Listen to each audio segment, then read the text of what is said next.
Në fakt është një pyetje që më kanë bërë nisur njerëzit e mi të afër, bashkëpunëtorët e mi që ne jetojmë ditët tona dhe muajt tanë. Ata më thanë pse zgjodhet të prishësh gjithë këtë rehat, gjithë këtë komoditet jetese për t'i futur politikës. Unë, siç e prezantova në fillim, jam qytetare e këtij vendi. Edhe erdhi si një ovacion i brendshëm. Pra, mandati i 4 i Partisë Socialiste. Patjetër që është një mandat i 4 është më i vështirë se i pari, sepse i thonë 12 vite në pushtet edhe njerëzit ka të kënaqur të pa kënaqur. Dhe do doja që të isha një mbështetje reale për Partinë Socialiste duke treguar një shembull, pra duke ardhur ndryshe, një politikane ndryshe. Unë si jam politikane, aspiroj të bëhem politikane sepse unë kam vetëm 4 muaj në politik, por një profesioniste ndryshe, një vajzë, një nënë ndryshe e cila i beson më thjesht populli se sa diku që ka 12 vite në pushtet. Dhe duke ju atashuar Partisë Socialiste, mendoj se jam një vlerë e shtuar, edhe lindi si një nevojë për t'u treguar njerëzve se ne në këtë pikë duhet të mbështesim Partisë Socialiste sepse ne duhet të hyjmë në Europë. Ose më saktë, dhe kjo që është e parë dhe më kryesorja, duhet të mbështesim Partinë Socialiste për të mos stopuar këtë progres që ne kemi parë këto 12 vite. Unë e kam jetuar vetë këto 12 vite të pushtetit të Partisë Socialiste, kam qenë nga ato që në 4 vitet e para të mandatit ka qenë një vit që unë kam menduar dhe të largohem nga Shqipëria drejt Shtetet të Bashkuara të Amerikës, sepse aty unë i kam prindrit dhe kisha çdo mundësi për t'u larguar. Por këtu u pa që lindi ajo llamba jeshile sepse gjërat po ndryshonin, po zhvilloheshin. Edhe unë gjeta vetëm pastaj këtu. Unë në këto zhvillime të vendit, unë gjeta atë rrugën time, atë kanalin tim, që u të zhvilloj profesionin dhe biznesin tim, edhe padyshim edhe familjen time.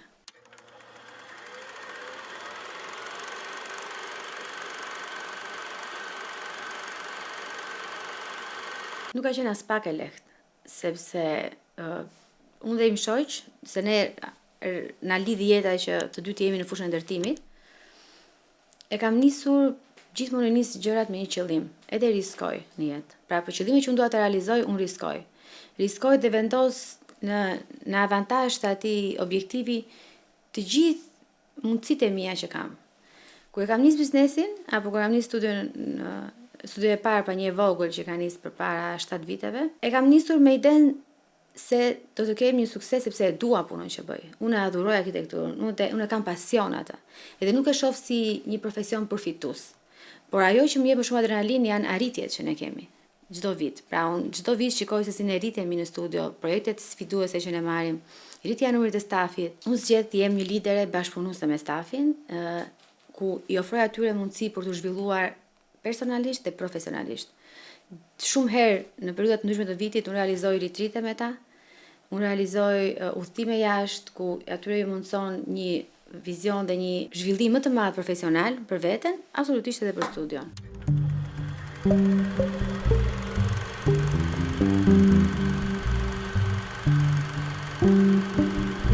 Në fakt slogani i fushatës është projekto të ardhmen, por projekto të ardhmen në rastin e fushatës nuk konkludon në projektim si arkitekte, por të rinj të projekton të ardhmen në vendin e tyre.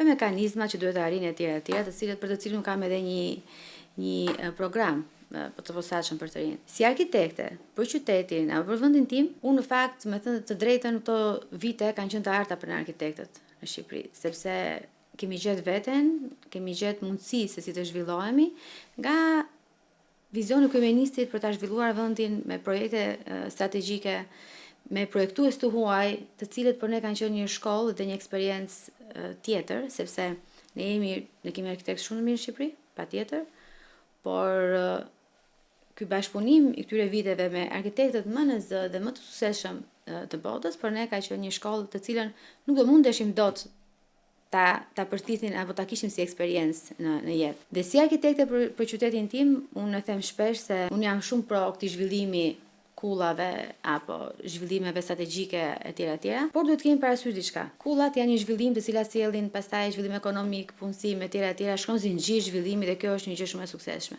Por nuk duhet ta harrojmë patjetër zhvillimin arkitekturor social. Që do të thotë, duke kërkuar një arkitekturë sociale, pra për gjithë kategoritë e njerëzve, do të urojmë disa balanca. Balanca për njerëzit nevojë, balanca për moshën e tretë, balanca për shtresën e mesme, balanca pastaj edhe për ata të cilët kërkojnë të investojnë edhe që japin një zë dhe një fuqi shumë të madhe këtij vendi.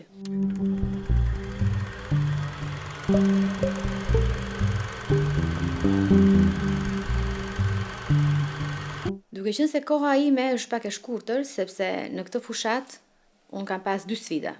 Sfida e parë ka qenë që njerëzit të më njohin, dhe sfida e dytë ka qenë qasja ime me ta do të jetë, sepse do zgjedh të jem një politikane, do zgjedh të jem unë, siç unë jam në përditshmëri. Dhe unë zgjedha të isha unë, vetvetja, siç jam në përditshmëri me stafin, që jam në përditshmëri me njerëzit, që jam në përditshmëri qoftë me atë gruan që kujdeset për atë pastrimin e pallatit ku unë jetoj. Pra, unë nuk i diferencoj njerëzit në sjellje nga ato çfarë janë dhe ato çfarë kanë. Për mua janë të gjithë njësoj. Përkundrazi, këtë stres unë e vlerësoj më shumë edhe mundohem që me ta të jem edhe me ngrohtë edhe në çdo moment të jem njësh si ta. Pra nëse unë kam një slogan që ka lind natyrshëm, gjatë fushatës ka qenë kjo, që unë jam një si ju, unë vi nga shtresa juaj. Pra nuk jam një politikane, unë jam një vajzë e juaja e cila kam investuar në këtë vend dhe sot i hy një sfide të re për ju, për njerëzit, jo për vete.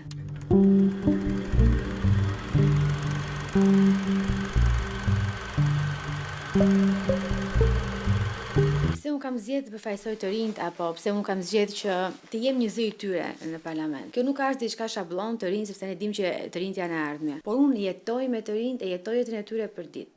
Dhe jetoj në atë syrin kritik apo në atë syrin e një businesswoman e re në karrierë. E shoh se sa vështirësi hasin të rinjt për t'u përshtatur dhe se sa shkurt i bien për ta lënë këtë vend dhe për t'u larguar për një të ardhmë të mirë jashtë. Unë në staf kam relativisht një numër 22-25 të rinj, mosha mesatare të cilëve është 26-27 vjeç, edhe unë jetoj për ditë jetën me ta. Jo si një arkitekte dhe si një lidere e studios, por jetoj si një prej tyre. Dhe ajo që ju them shpesh kur ne bëjmë mbledhjet tona, sepse përpos mbledhjeve teknike, arkitektonike që bëhen random në studio, unë me ta punoj shumë edhe si një mentore, duke i treguar shembullin tim, duke i qenë një model frymëzimi për ta. Sepse kam qenë vetë si ta. E di se sa e vështirë është të nisësh një biznes, e di sa e vështirë është që ti të hysh në treg, jo vetëm këtu, por në çdo vend të botës. Fillimi është gjithmonë i vështirë. Sa herë që ne mblidhemi në studio, bëjmë të mbledhjet tona për të diskutuar teknikat apo objektiva se duhet të arrijmë, i them gjithmonë që ndryshimi midis jush edhe meje, pra sepse ne jemi një ekip, ne jemi njësoj të barabartë të gjithë, është sepse unë në fund të muajit kam disa përgjegjësi më shumë se ju. Sepse në studion ton nuk ekzistojnë termat shef, pronar etj. Jo vetëm në studio, që është e padiskutueshme, por edhe kur kam pas periudhë të shkurtër në administrat, disa mujore, unë nuk e lejoja termin shef. Sepse duhet që njerëzit të respektojnë njëri tjetrin për vlerat e tyre njerëzore.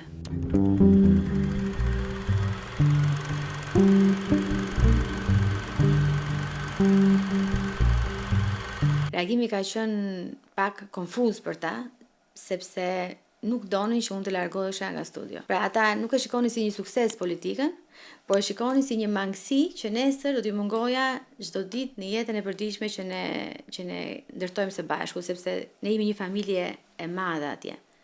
të gjithë punojnë për gjithë edhe mundohemi shumë, unë të paktën që jam në krye të tyre mundohem të suportoj jo vetëm kanale profesionale, por edhe personale e tjera. Jam një mentore që mendoj se jam model frymëzimi për ta.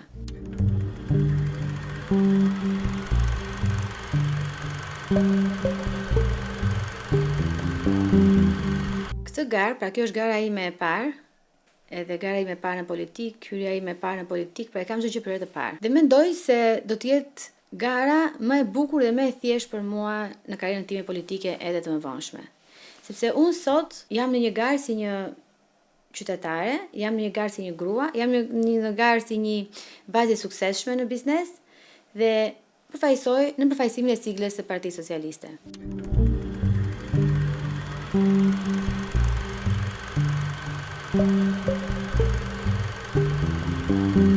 Të 37 ne kandidatët duhet të ecim në 37 rrugë paralele, ku secili nga ne tregon vlerat, edhe të 37 këto ngjyrat në fund do krijojnë atë pikturën e bukur të fitores së Partisë Socialiste.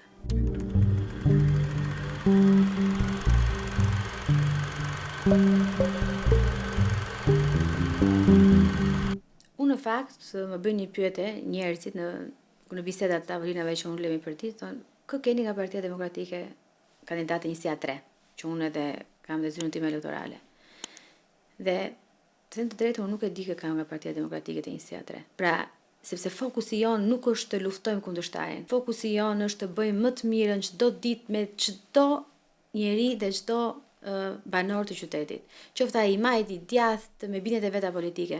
Unë nuk shoh bindje kur takoj njerëzit. Unë ata i takoj si shqiptar, të cilëve mundohem shumë t'i tregoj kush jam dhe pse jam fut në këtë garë.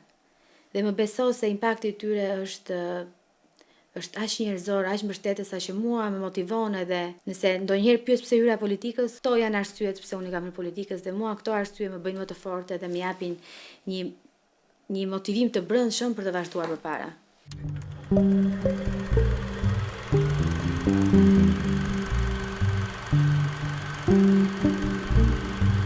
Po, ka sepse janë të djathtë në fakt që janë miq tanë, edhe kur unë kam hyrë garës, më kanë thënë një frazë shkurtër, ta them kështu siç më kanë interpretuar, po çpat e ti që hyre politikës se do na bësh për herë të parë të votojmë majtas. Edhe përgjigjja ime ka qenë, kjo ka qenë arsye që nuk kemi politikës, që të majtet e djathtë pa ngjyra politike ne të bëhemi këtë mandat për të hyrë në Bashkimin Evropian.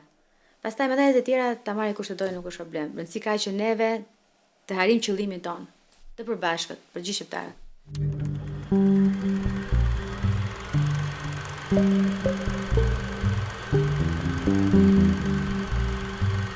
E di sa të thjesht ma bëjnë banorët këtë fushat, sepse njësia 3 unë nuk e njihja. Njësin 3 kaq shumë dhe kaq thellë sa e përjetoj tani. Dhe ati ka banor nga të gjitha trevat e Shqipërisë, por që karakterizohet më shumë nga një karakteristikë që kemi ne shqiptarë të gjithë, nuk duhet ta harojmë, vlerat tona nuk duhet t'i harojmë, mikpritës, qytetar të dashur, qytetar në sjellje, jo vetëm qytetar në prejardhje. Edhe unë ndihem si një vajzë e shtëpive kudo që shkoj. Mikpritja është maksimale edhe shumë e ngrohtë. Dhe duke qenë e tillë, unë mendoj se nga them gjithmonë që mua kjo njësia 3 më ka marrë zemrën, shpirtin edhe të gjithë, pra më ka përfshirë kokën dhe këmbën në të, se s'ma kanë bërë ata, kanë qenë ata që më kanë mikpritur muar dhe unë do bëj maksimumin që edhe nëse fitoj, edhe nëse nuk e fitoj këtë garë, të jem afër tyre për çdo shqetësim apo të dëshirë me ta. Në fund të ditës njerëzit sot nuk kërkojnë më nga ne. Ajo që kërkojnë nga ne është respekt dhe begenisje. Mos haro, më thonë, të kthehesh prapë kështu siç je, të ulesh të pish kafe me ne kështu siç ti je. Specifikat të zonës, një element vetëm që unë e has në shumë raste kur takoj elektoratin tim, është vetëm pjesa e legalizimeve, e cila është bërë 8% e legalizimeve në zonë, dhe ka ngel një përqindje shumë e vogël që unë e shikoj si jo si një problematik, por si një proces i cili do mbyllet brenda mandatit të 4.